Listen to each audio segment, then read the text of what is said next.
ഒരു ഓണക്കാലത്തിന് സമാപനമാകുമ്പോൾ ചെണ്ടുമല്ലി കൃഷിക്കാർക്ക് പറയാനുള്ളത് നഷ്ടക്കച്ചവടത്തിന്റെ കണക്കുകൾ മാത്രം.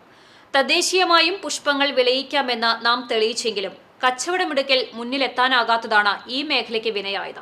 പുനേർകുളം ബ്യൂറോ തയ്യാറാക്കിയ റിപ്പോർട്ട്. നമ്മുടെ മണ്ണിലും ചെണ്ടുമല്ലി വിരിയുമെന്ന ഈ ഓണക്കാലം തെളിയിച്ചെങ്കിലും കൃഷി ചെയ്തവരിൽ മിക്കവർക്കും നിരാശയാണ്. ഡിമാൻഡുള്ളപ്പോൾ പൂ വിരിയാത്തതും മികച്ച വിപണി ലഭിക്കാത്തതും മെച്ചപ്പെട്ട വില കിട്ടാത്തതുമെല്ലാമാണ് ഇതിന് കാരണം. വിപുലമായി കൃഷി ചെയ്ത ഒട്ടേറെ തോട്ടങ്ങളിൽ ആയിരക്കണക്കിന് പൂക്കൾ വിരിഞ്ഞു നിൽക്കുന്നുണ്ടെങ്കിലും ഓണം കഴിഞ്ഞതോടെ ആർക്കും വേണ്ടെന്ന സ്ഥിതിയാണ്. സീസൺ അല്ലാത്ത സമയത്ത് പൂമാലയ്ക്ക് മാത്രമാണ് ചെണ്ടുമല്ലി എടുക്കുന്നത്. തമിഴ്നാട്ടിൽ നിന്ന് മാല കെട്ടി വരുന്നതിനാൽ ഇവിടെ പൂ വാങ്ങിക്കെട്ടാൻ ആരും തയ്യാറല്ല. മാല കെട്ടാൻ തൊഴിലാളിയെ വെക്കുന്നതും നഷ്ടമാണെന്ന് ഗുരുവായൂർ കുന്നംകുളം മേഖലയിലെ പൂക്കച്ചവടക്കാർ പറയുന്നു. തമിഴ്നാട്ടിൽ നിന്ന് കൊണ്ടുവരുന്ന പൂക്കൾ കുറച്ചു ദിവസം വാടാതെ നിൽക്കുമ്പോൾ നാട്ടിലെ പൂക്കൾ 2 ദിവസം കഴിഞ്ഞാൽ കേടുവരുന്നതും നാട്ടിലെ പൂക്കൾക്ക് ആവശ്യക്കാർ കുറയാൻ കാരണമായി.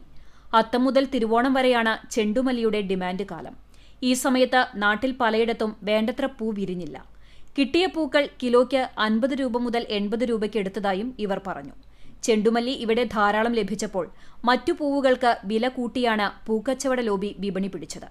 വെള്ള, മഞ്ഞ ജമന്തികൾ കിലോയ്ക്ക് 700 രൂപയ്ക്ക് വിറ്റപ്പോൾ ചില്ലി റോസ്, വാടാർമല്ലി എന്നിവയ്ക്ക് 200 ആയിരുന്നു വില. കൃഷിയിറക്കിയ സമയത്തിലെ പാളിച്ചയും മഴയുമാണ് സീസൺ സമയത്ത് പൂ വിരിയാതിരിക്കാൻ കാരണമെന്ന് ഈ മേഖലയിൽ പ്രവർത്തിക്കുന്നവർ പറയുന്നു. ഇവിടെ 10 സെന്റിൽ പരമാവധി 5 കിലോ വരെ ഒരു വട്ടം വിളവെടുക്കുമ്പോൾ കർണാടകയിലെ ഹുസൂരിലെ തോട്ടങ്ങളിൽ പല മടങ്ങ് പൂക്കൾ ലഭിക്കുന്നു. പഞ്ചായത്തുകൾ കുടുംബശ്രീ വഴി വ്യാപകമായി ചെണ്ടുമല്ലി കൃഷി ചെയ്തിരുന്നു. ഇതിനു പുറമെ സ്കൂളുകളും സംഘടനകളും കൃഷിയിറക്കി. വലിയ മുതൽ മുടക്കിൽ കൃഷി ഇറക്കിയവരുമുണ്ട്. ചിലയിടങ്ങളിൽ നേരത്തെ പൂ വിരിഞ്ഞതും തിരിച്ചടിയായി.